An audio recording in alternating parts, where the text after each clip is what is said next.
주님 부활 대축일은 매년 날짜가 다릅니다.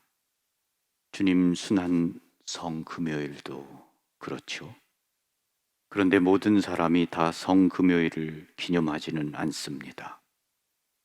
어떤 사람들은 성금요일 전례에 아예 참석하고 싶지 않다고 합니다. 한 젊은 자매는 성금요일 전례 분위기가 싫어서 가지 않는다고 했습니다. 그렇습니다. 어둡고 우물하고 슬픈 것을 좋아하는 사람은 없겠지요. 기껏 좋은 기분을 망치고 싶지 않을 것입니다. 아니면 정반대로 이미 슬프고 절망에 빠져 있기에 더 이상 그런 장소에 가고 싶지 않을지도 모릅니다. 어쨌거나 결정은 각자의 몫이죠. 그렇지만 우리 삶에는 성금요일이 존재합니다. 각자 자신만의 성금요일 말입니다. 그날이 5월, 8월, 12월이 될 수도 있습니다. 어느 날이든 성금요일은 내 삶에서 빛이 꺼지는 날입니다. 사방이 깜깜하고 가슴에 대목이 박히듯 괴롭고 아픈 날입니다. 그것은 태아가 세상의 빛을 보지 못하고 죽어가는 것입니다. 그것은 수술이 불가능할 정도로 너무 크게 자라버린 종양입니다. 남편이 헤어지자며 변호사를 통해 보내온 이혼 서류입니다. 고용주에게서 받은 해고 통보입니다. 깁스한 채 꼼짝도 못하고 몇 달간 병상에 누워 지낸 것입니다. 긴 저녁 시간을 홀로 보내는 것입니다. 내 옆에 있는 사람을 지나치는 것입니다. 비눗방울처럼 사방으로 흩어진 꿈입니다. 이렇듯 우리 각자의 삶에는 성금요일이 존재합니다. 그날이 꼭 4월 10일이 아닐 수도 있습니다. 또 반드시 그날의 십자가에 못 박혀야 하는 것도 아닙니다. 성금요일은 다양한 얼굴을 하고 있습니다. 성금요일은 다양한 이야기를 가지고 있습니다. 그리고 하루로 끝나는 것도 아닙니다. 예수님의 삶에도 성금요일이 존재하고 교회가 거행하는 전례에도 성금요일이 존재합니다. 거기에는 이유가 있습니다. 이는 우리 각자의 성금요일을 알고 인정한다는 것, 우리 각자의 성금요일이 중요하다는 것을 말합니다.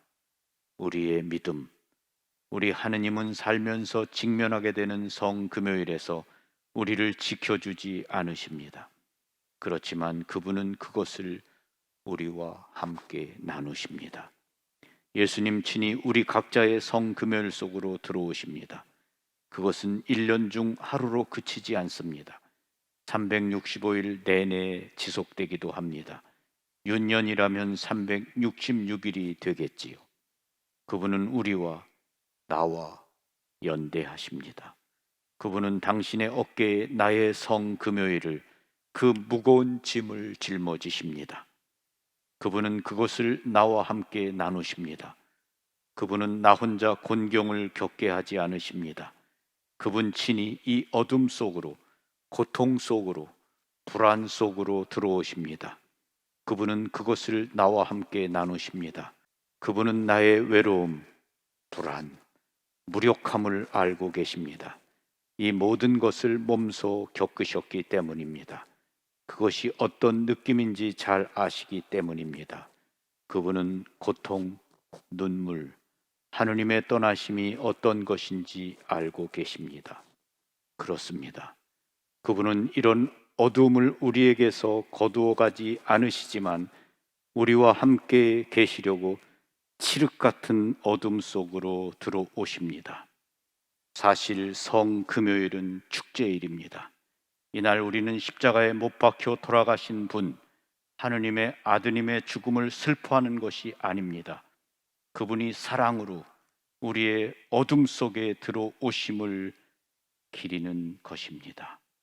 교회의 전례력은 이 모든 것을 바로 오늘 체험해야 한다고 말하지 않습니다. 오히려 이러한 체험은 홀로 개별적으로 하는 것이라고 말합니다. 1년 중 어느 날이든, 그러나 이날 우리는 모든 체험을 하나의 형태로 가져와서 표현합니다. 하느님은 인간의 고통을 거두어 가지 않으십니다.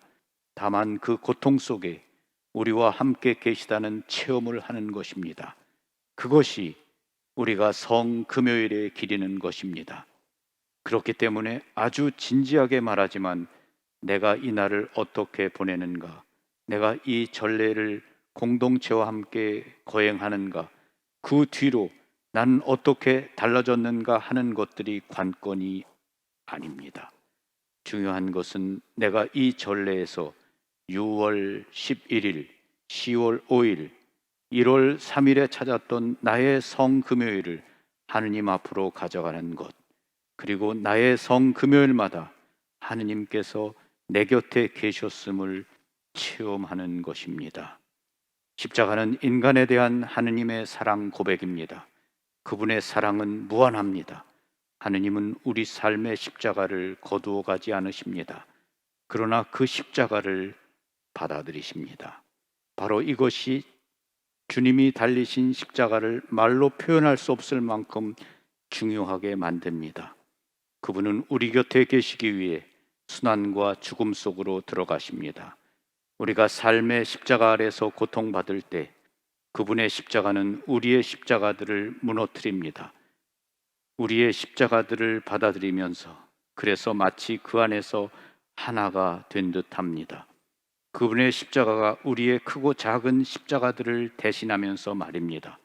그분의 십자가는 우리 십자가들의 무거운 짐을 지고 죽음을 통과해 새로운 생명으로 올라갑니다. 그것이 사랑입니다. 그분은 인간의 모든 길을 함께 가십니다. 그분은 나와 함께 연합하여 죽음을 통해 가십니다. 그분은 나를 죽음에서 생명으로 이끄십니다.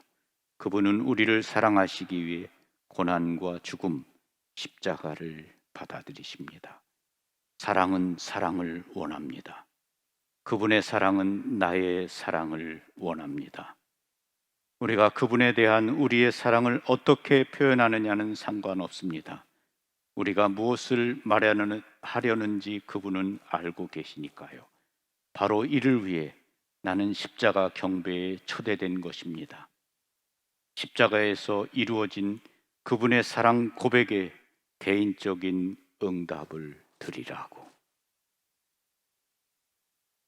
안드레아 슈바르츠가 지은 새로운 시작, 부활이 왔다라는 책 가운데 나오는 성금요일의 다양한 얼굴이라는 부분을 읽어드렸습니다. 성금요일은 하느님의 사랑이 우리 가운데 어둠 속에 놀라운 방법으로 나타난 날이죠. 그분이 나를 위해 죽으셨습니다. 그분이 나를 사랑하셔서 십자가에서 죽으셨고 그 사랑으로 내가 구원되었고 치유되었습니다. 십자가를 통해 놀랍게 나타나는 그분의 사랑에 우리가 감사하고 그 십자가를 경배합시다. 아멘.